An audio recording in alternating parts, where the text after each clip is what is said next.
Just want to do this one about, natural beauty and embracing yourself as you are through each stage in life.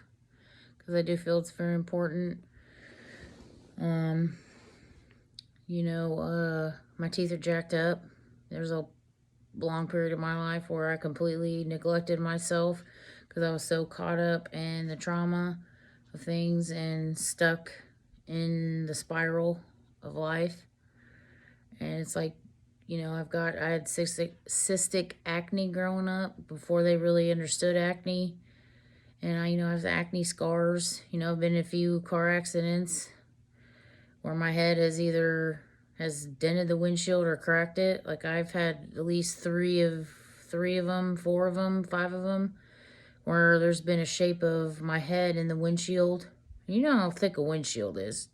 Knock on it. It's pretty thick. That's how hard my skull is. So I've got, like these marks. You can't really see them in this light, but there's like a couple marks, gashes on my forehead that are from that. And it's like, should I hide myself until I fit society's perfect standards? No, I'm not. I may sometimes, but subconsciously or unconsciously do it because that's what I've been taught or conditioned to. But conscious me is like, again, I got pimples on my face, whatever. I broke out, so what? And I do feel like people who point out other people's looks are people who operate from a deflated or an inflated ego, and that's what they have to do to feel powerful, is pick apart other people. She ain't got her priority sure. Look at her teeth, this and that. It's like, okay, whatever. Obviously, it's people like that who can't step outside of that conditioned, closed mindset to see a bigger picture.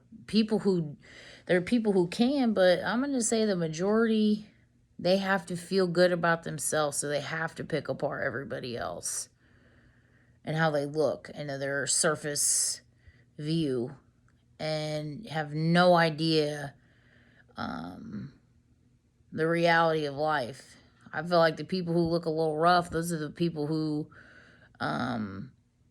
are able to see and understand so much more than anybody else, and that's why they turn to certain substances to cope with that, because it's so hard to deal with people who operate from an inflated or deflated ego where they have to make fun of other people, or they have to shame somebody in some kind of way and silence them due to those methodical, conditional, scripted thoughts. And it's like, fuck you. Really. Seriously, fuck you. It feels really good to thrive in spite of those conditional thoughts. And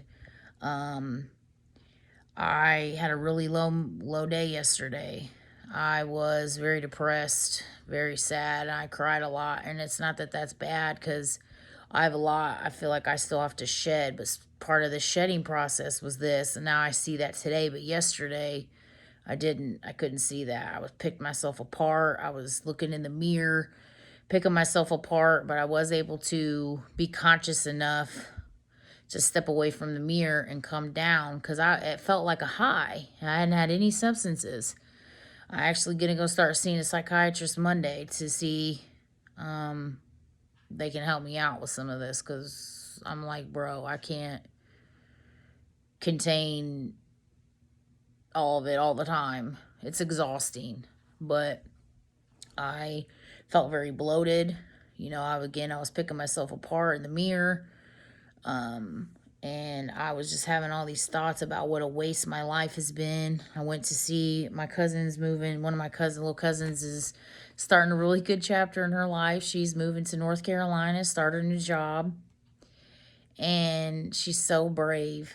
And even though I cannot stand to ride in a car, I went anyway because I had to show up for her.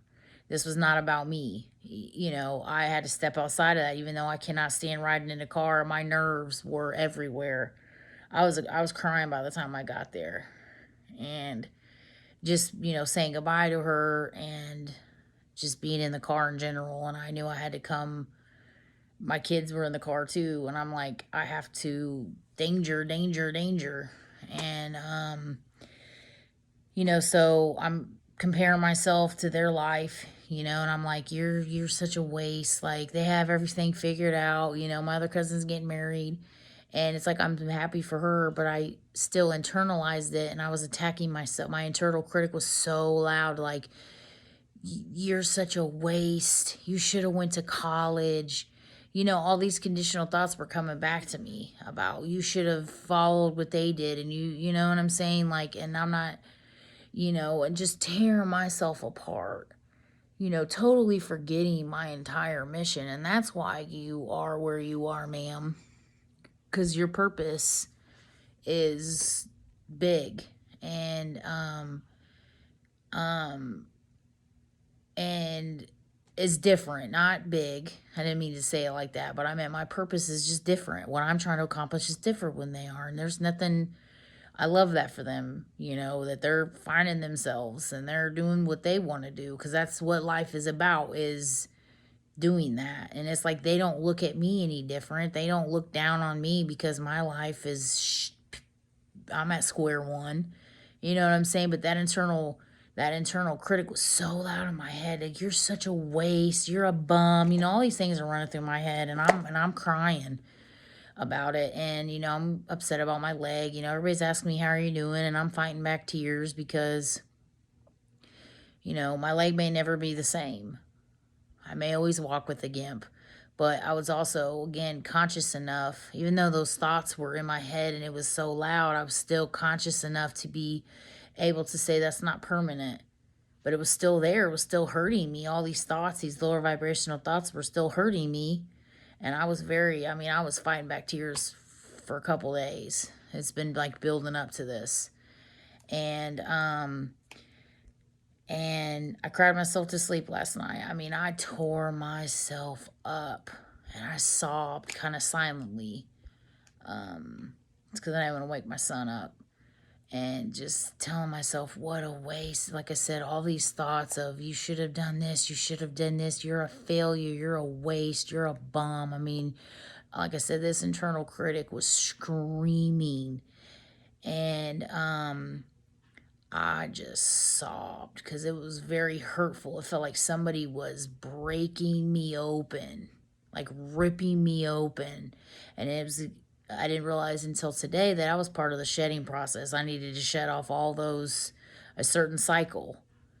And I woke up today excited because I knew from the doubt that led to the internal critic, that led to the fear, was the shedding. And then today when I woke up, I knew this new information was going to come through. And that's what part of my other video came from, is like all these thoughts racing through all this new information, and all the new content and all the, I told myself yesterday, I have nothing else to say. You're a joke.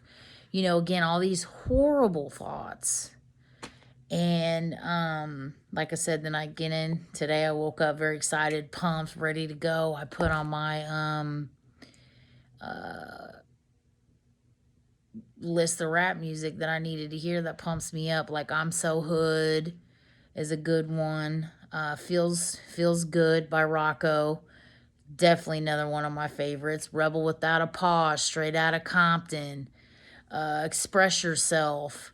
Like I said, they think rap is so bad and so harmful. I see a lot of people just talk about rap like it's just hateful, and it may sound hateful and it may this, but that's a lot of anger coming from a lot of anger and trauma. Take a look at history. They have every right to be upset and want justice and all of this. And it's like, again, if you can't step outside of what you first see to see there's depth to those words, and to see that, I don't think they necessarily mean they go out shooting them up. I'm talking about, I think they're elevating their mindset to,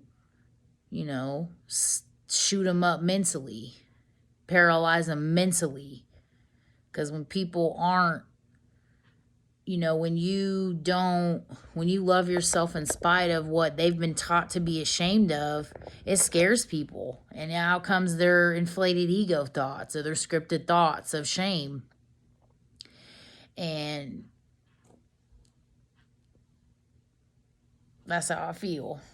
But I just really want, you know, again, to say to everybody, you see yourself every day. So you might, you know, you never know how beautiful you look to someone else who is a conscious person and can, you know, it doesn't, when you look at somebody, those scripted thoughts, those conditioned thoughts might first come to their mind. So they're just saying them. That might not even be how they necessarily feel, but it's their internal thoughts coming out.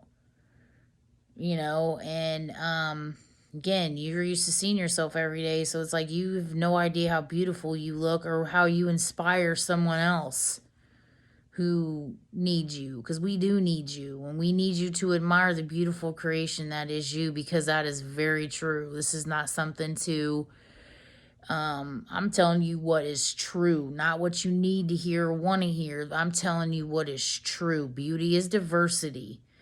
The only ugly that exists in this world is people who operate from an inflated ego, and they need to point out how you look to make themselves feel better. That's ugly. Doesn't matter what their appearance looks like. Before I go, I do want to say, keep it cool or I will bury you. Peace and love leads to prosperity. It's the only way. And again, the lies and the hate that you spread today become your future. So don't cry when your life ain't shit. It's because you ain't shit. I'm out.